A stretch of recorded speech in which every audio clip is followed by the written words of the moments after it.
ஓம் சக்தி. சக்தியில் அனைவருக்கும் என்னுடைய அன்பான வணக்கம். சக்தியிலே நம்ம எல்லாருமே அம்மாட்ட பாத பூஜைக்கு போகிறோம். அதை கேட்குறோம், இதை கேட்குறோம். பிள்ளை கல்யாணம் ஆகலை, பையனுக்கு கல்யாணம் ஆகலைன்னு ஒவ்வொருத்தரும் ஒரு பிரச்சனைகளை பற்றி பல தடவை பல நடையாக நடந்து அம்மாட்ட உத்தரவு வாங்கி அப்புறம் அந்த காரியத்தை நிறைவேற்றிக்கிறோம். அம்மா கருணையோடு செஞ்சு கொடுத்துட்றாங்க. காரியம் முடிஞ்ச பின்னால் அம்மாக்கிட்ட போய் பாத பூஜையில் நன்றி சொல்கிறோமா? இல்லையே. இதை பாருங்க, நம்ம லோகநாயகி வாழ்க்கையில் நடந்து அம்மா அதை கேட்டிருக்கிறாங்க நாசூக்கா. அதை எப்படி நடந்துன்னு பாருங்க. நம்ம லோகநாயகிக்கு ஒரு தங்கச்சி பேர் லீலா. இந்த பொண்ணுக்கு ரொம்ப காலமாக கல்யாணம் ஆகலை. 35 வயசுக்கு மேலே ஆகிட்டே கல்யாணம் ஆச்சு. அப்படி இருக்கிறப்ப அந்த இடைப்பட்ட கல்யாணத்தை வரைக்கும் இந்த லோகநாயகியை ரொம்ப பொறுப்பெடுத்து தங்கச்சியை கூட்டிகிட்டு போய் வாரம் வெடிக்கலாம் பாத பூஜை பண்ணி அம்மா தங்கச்சி கல்யாணம் பண்ணியுமா, அம்மா தங்கச்சி கல்யாணம் பண்ணியுமான்னு அப்படி பல தடவை அம்மாவை போட்டு கொத்தி பிடுங்கி அம்மாவில் நல்ல முறையில் கல்யாணம் பண்ணி வச்சது. இப்போ பழனியில் வாழ்க்கைப்பட்டு இருக்குது அந்த பொண்ணு. அதோட சரி, அந்த பொண்ணு அம்மாட்ட வரவே இல்லை.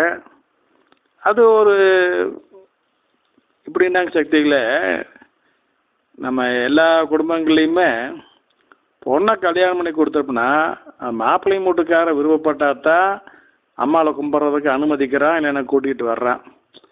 அவனுக்கு விருப்பம் இல்லைன்னா வேண்டாம், என் அம்மா கும்பிட்ற சாமியை போகுதுன்னு சொல்லி மிரட்டி வச்சுக்கிறா, அல்லது கட்டுப்பாடுன்னு வச்சுக்கிறா. நம்ம பிள்ளைகளுமே பிழைக்கணுமே, எதுக்கு பிரச்சனை சொல்லி பேசாமல் இருந்துக்கிறாங்க. அந்த அடிப்படை தான் நிறையா குடும்பங்கள் ஆகுது. அந்த வகையிலைங்க இந்த குடும்பத்துலேங்க அந்த கல்யாணம் ஆனதோடு சரி அந்த பொண்ணு மாப்பிள்ளையும் அம்மாட்ட வரவே இல்லைங்க.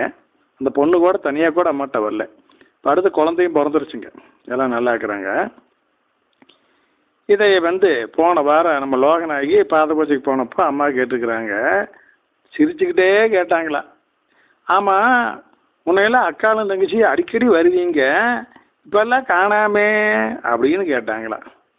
அக்காலும் தங்கச்சியுமே முன்னையெல்லாம் அடிக்கடி வருவீங்க, இப்போ காணாமே அப்படின்னு கேட்டாங்களா. இந்த அம்மா பொண்ணுக்குமே அதை பற்றி பெருசாக அப்போ மைண்டில் ஸ்ட்ரைக் ஆகலைங்க. இது தன்னுடைய பிரச்சனை பற்றி அதை எல்லாம் கேட்டு போட்டு அப்புறம் வெளியே யோசனை ஒன்று இருக்குது. அம்மா என்ன அம்மா கேட்டாங்க, அக்கா தங்கச்சியே அடிக்கடி வருவீங்களே, இப்போ காணாமே அப்படின்னு கேட்டாங்களேன்னு யோசனை ஒன்று. அப்போ புரிஞ்சுதான், ஆனால் ஆமாம் நம்ம தங்கச்சி லீலாவில் கல்யாணம் ஆகணும் இருக்க நூற்றுக்கணக்கான தடவை அம்மாவை போய் பார்த்து பாத பூஜை பண்ணணுமே. கல்யாணம் முடிஞ்ச பின்னால் ஒரு தடவையாவது போதும் லீலா விட அவராட்டி போகிறான். நம்மளாவது அம்மாட்ட போய் அம்மா கல்யாணத்தை நல்ல முறையில் முடிச்சு கொடுத்தீங்கம்மா, குழந்தையும் கொடுத்துட்டீங்கம்மா, சந்தோஷம்மா, ரொம்ப நன்றிம்மான்னு சொன்னம்மா, ஒரு இடம் கூட சொல்லலையே அப்படின்னு அப்போத்தான் புத்தியில் உறைஞ்சுதுங்களாம்மா சக்திகளை. எப்படி பாருங்க, இந்த தப்பை நம்ம எல்லோரும் தானே செய்கிறோம். இனிமேலாவது இந்த தவறு செய்யாமல் காரியம் முடிஞ்ச பின்னால் அம்மா நம்ம வேண்டதை நிறைவேற்றிய பின்னால் உடனடியாக போய் பாத பூஜையில் அம்மாவுக்கு நன்றி சொல்லிட்டு வரலாங்க சக்திகளே.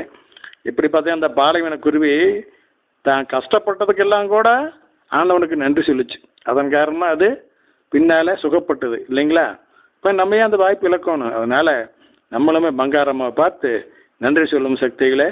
ஓம் சக்தி.